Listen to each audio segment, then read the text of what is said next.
नमस्कार, big dot news Haryana channel पर आप सभी का स्वागत है। आज तारीख 11 नवंबर और दिन सोमवार। चलिए जानते हैं आज की ताज़ा तरीन खबरें। हरियाणा रैपिड मेट्रो का टीजर लॉन्च। एनसीआरटीसी का दावा 160 किलोमीटर प्रति घंटा की रफ्तार से दौड़ेगी मेट्रो। करनाल तक होगा विस्तार, बनेंगे 17 स्टेशन।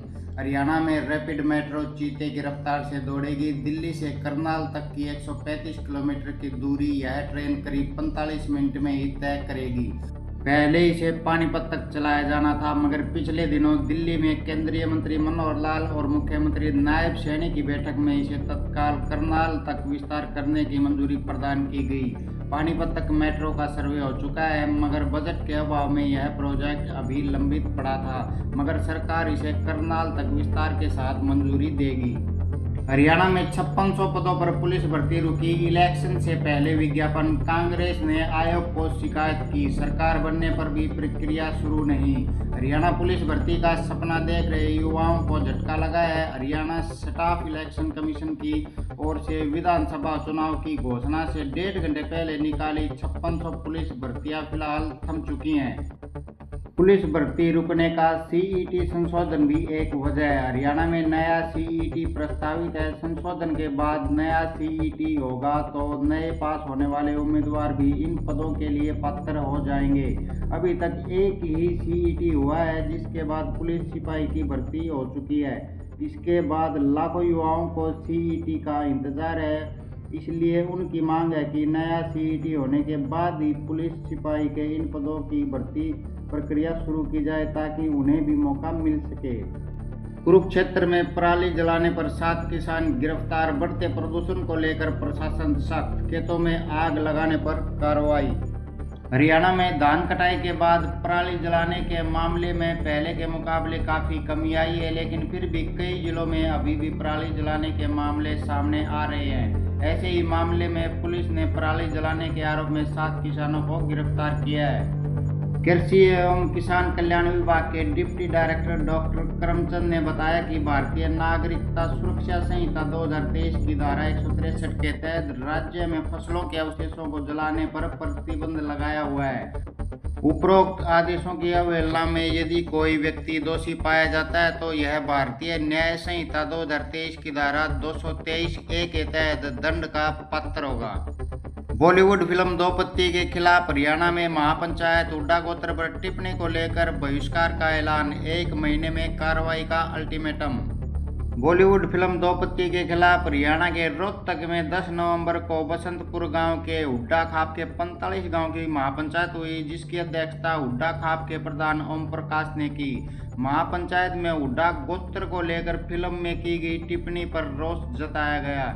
फिल्म में से हुड्डा शब्द को हटाने की मांग की गई। साथ ही फिल्म का सामाजिक बहिष्कार करने का भी फैसला लिया गया। हुड्डा खाप का कहना है कि फिल्म के सीन में कोर्ट के अंदर एक्टर कह रहा है कि हमारे पड़ोस में हुड्डाज रहते हैं, उन्होंने खुले में अपनी बहू को जिंदा जला दिया। मर्डर तो यह है। फिल्म में हुड्डा गोत्र की छवि धूमिल करने की कोशिश की गई है। रोहतक में सोलर सिस्टम पर जोर। डीसी बोले पीएम सूर्य घर मुफ्त बिजली योजना का लाभ उठाएं। 30 से 78 हज़ार तक मिलेगी सब्सिडी। बता दें कि यह योजना शहरी व ग्रामीण सभी घरेलू कनेक्शन के लिए मान्य है। लोगों को योजना के तहत सब्सिडी भी दी जाएगी। इसके तहत 1 किलोवाट पर 30,000 रुपये, 2 किलोवाट पर 60,000 रुपये और 3 किलोवाट पर 78,000 रुपये की सब्सिडी दी जाती है। यदि कोई उपभोक्ता 3 किलोवाट से ऊपर का सोलर पैनल लगवाते हैं तो भी केवल 78,000 रुपये ही सब्सिडी दी जाएगी। चंडीगढ़ में बिजली विभाग से जुड़ी दिक्कतें होंगी दूर। 16 नवंबर को सेक्टर 35 में लगेगा कैंप। 5 सेक्टरों के लोगों का होगा समाधान। यह कैंप बिजली विभाग के उपभोक्ता शिकायत निवारण फोरम द्वारा आयोजित किया जाएगा। कैंप 16 नवंबर को फाइनल किया गया है। कैंप के लिए सेक्टर 35 कम्युनिटी सेंटर को चुना गया है। इस दौरान 5 सेक्टरों के लोगों की दिक्कतें सुनी जाएंगी।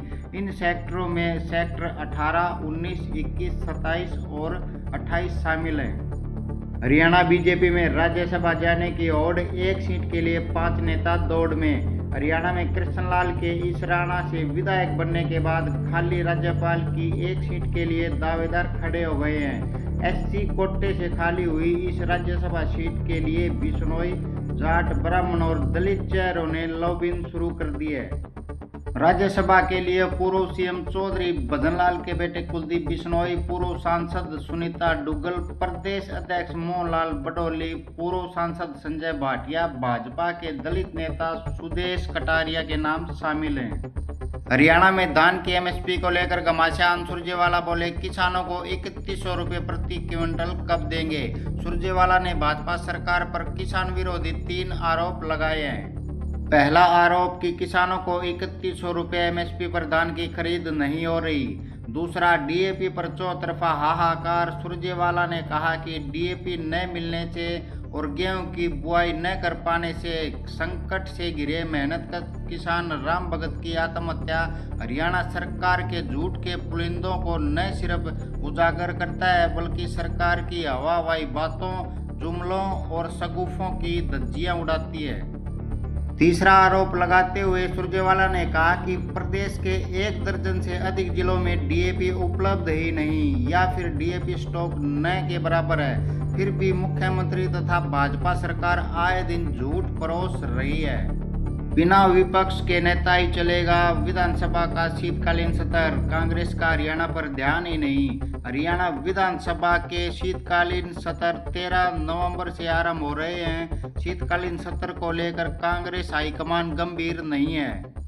कांग्रेस के तमाम वरिष्ठ नेता महाराष्ट्र के चुनाव में व्यस्त हैं, इसलिए संभावना जताई जा रही है कि हरियाणा में कांग्रेस विधायक दल के नेता का चयन महाराष्ट्र के चुनाव के बाद होगा।